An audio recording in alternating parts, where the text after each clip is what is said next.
Now, one little thing wrong with it that I did discover, because we never run it at night.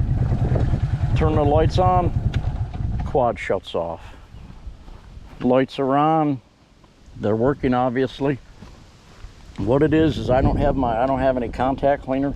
But if you'd wiggle this switch and get it to come on, then it'll start. And the lights are on. You can take it and ride it around, it's all good. Anyway, that is the only known issue at this point. And the lights are on, running, but you got to tinker with the switch in that position. It should be either way.